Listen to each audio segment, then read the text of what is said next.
આજના આ online class અને ડીપ ડાઇવમાં સ્વાગત છે.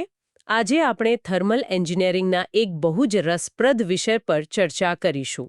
બિલકુલ. અને આ સેશન આપણે એક સ્લાઇડ બાય સ્લાઇડ ક્લાસની જેમ જ આગળ વધારીશું, એટલે આ જટિલ વિષય એકદમ સરળતાથી મગજમાં ઉતરી જાય. હા, એ બેસ્ટ રહેશે. તો ચાલો સીધી સ્લાઇડ 1થી જ શરૂઆત કરીએ. મેં જે રિસર્ચ કર્યું છે એ પ્રમાણે આ આખો ખેલ બસ એક ગોલ્ડન રૂલ પર ટકેલો છે. અને એ રૂલ છે માત્ર 2 શબ્દોનો. જેટ એટલે મિક્સ કરવું એટલે કે ભેળવવું, અને સરફેસ એટલે સેપરેટ અથવા અલગ રાખવું. શું ખરેખર આ ટેકનોલોજી આટલી જ સરળ છે? એકદમ સાચી વાત. આ નાનકડો નિયમ જ આખી ડિઝાઇનનો પાયો છે. જ્યારે આપણે સમજીએ કે અંદર વરાળ અને ઠંડુ પાણી કઈ રીતે મળે છે, ત્યારે જ અસલી એન્જિનિયરિંગ સમજાય છે. બરાબર. તો સ્લાઇડ 2 પર જઈએ. અહીં 2 મુખ્ય પ્રકારો આપ્યા છે, મિક્સિંગ પ્રકાર અને નોન મિક્સિંગ પ્રકાર.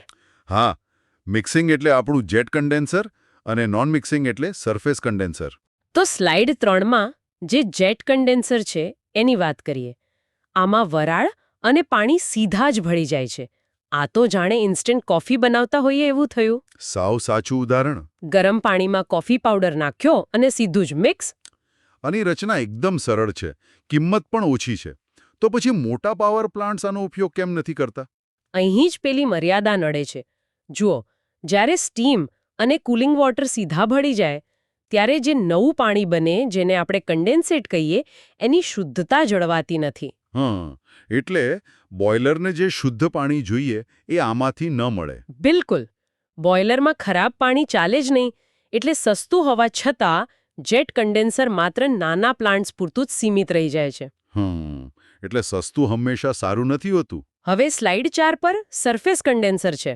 આખું ચિત્ર જ અલગ છે અહીં. હા, આ નોન મિક્સિંગ પ્રકાર છે. આમાં લાંબી ટ્યુબ્સનું મોટું બંડલ હોય છે.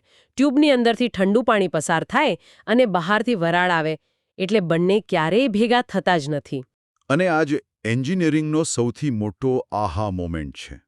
ભલે આ રચના જટિલ હોય, ખર્ચાળ હોય, પણ આનાથી વરાળ જ્યારે ઠંડી પડીને પાણી બને છે, ત્યારે તે એકદમ શુદ્ધ રહે છે. ઓહ! અને એ શુદ્ધ કન્ડેન્સેટને આપણે સીધો જ બોઇલર ફીડ વોટર તરીકે વાપરી શકીએ. એક્ઝેક્ટલી.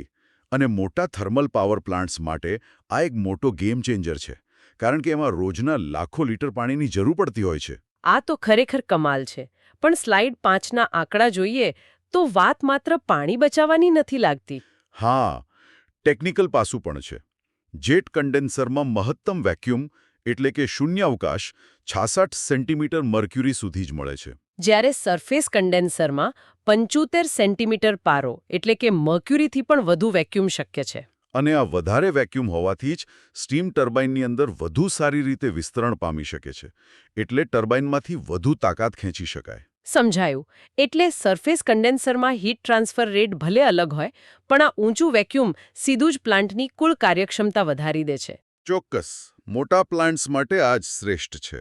ચાલો હવે સ્લાઇડ 6 અને 7 પર જઈએ, જ્યાં એમના ફાયદા, મર્યાદા અને ઉપયોગની સરખામણી છે. હા, જુઓ, જેટ કન્ડેન્સર જગ્યા ઓછી રોકે છે, પણ એને ચલાવવા માટે કુલિંગ વોટર એકદમ શુદ્ધ જોઈએ. સામે પક્ષે સરફેસ કન્ડેન્સરમાં નદી કે તળાવનું ગંદુ કુલિંગ વોટર પણ ચાલી જાય. કારણ કે એ પાણી વરાળના સીધા સંપર્કમાં આવતું જ નથી. ઇતિહાસ પણ કંઈક આવું જ કહે છે. એટલે 1860 પહેલાના જે જૂના મરીન એન્જિન હતા, એમાં દરિયાના ખારા પાણી સાથે જેટ કન્ડેન્સર વપરાતા હતા. બાપરે! દરિયાનું ખારું પાણી સીધું બોઇલરમાં? એ તો સિસ્ટમમાં કાટ લગાડી દે. હા, બહુ નુકસાન થતું. એટલે જાળવણી ઘટાડવા આધુનિક સમયમાં સરફેસ કન્ડેન્સર જ અનિવાર્ય બની ગયા. ટેકનોલોજી કેટલી સ્માર્ટ બની ગઈ છે. તો ચાલો સીધા સ્લાઇડ 8 પર જઈએ, આપણી ફાઇનલ રિવિઝન શીટ. હા, કિંમત ઓછી અને જગ્યા ઓછી જોઈએ. પણ પાણી ન બચે તો ચાલે, તો જેટ કન્ડેન્સર વાપરવું. અને જો ખર્ચો કરવાની તૈયારી હોય અને ઉચ્ચ કાર્યક્ષમતા સાથે શુદ્ધ પાણી પાછું જોઈતું હોય તો સરફેસ બેસ્ટ છે. બિલકુલ. અને અહીં પરીક્ષાની તૈયારી કરતા વિદ્યાર્થીઓ માટે મારી એક GTU પ્રોટેપ. પેલી આકૃતિવાળી વાત ને? હા, પરીક્ષામાં આકૃતિ દોડતી વખતે સ્ટીમ અને પાણીના પ્રવાહની દિશા એટલે કે ફ્લો એરો દોરવાનું ક્યારેય ભૂલવું નહીં. સાચી વાત છે. એરો ન દોરવા એ માર્ક્સ ગુમાવવાનો સૌથી સહેલો રસ્તો છે. એરો વગર કોઈને કઈ રીતે ખબર પડે કે કયું પ્રવાહી ક્યાં જઈ રહ્યું છે? એટલે આ નાની પણ બહુ મહત્વની વાત છે. તો બસ યાદ રાખવું સરળ છે. જેટ એટલે મિક્સ અને સરફેસ એટલે સેપરેટ. એકદમ ક્લિયર. તો આજના ડીપ ડાઇવના અંતે એક વિચારવા જેવો પ્રશ્ન મૂકીએ. આજે સરફેસ કન્ડેન્સર આપણું પાણી બચાવી રહ્યું છે. હા. પણ ભવિષ્યમાં જ્યારે શુદ્ધ પાણીની અછત હજુ વધુ ગંભીર બનશે ત્યારે શું એન્જિનિયર્સ કોઈ એવી નવી ડિઝાઇન વિકસાવી શકશે જે પાણીના એક પણ ટીપાનો બગાડ ન કરે? 100% રિકવરી. આ ખરેખર એક એવો પ્રશ્ન છે જેના પર સૌએ વિચારવું જોઈએ. આજ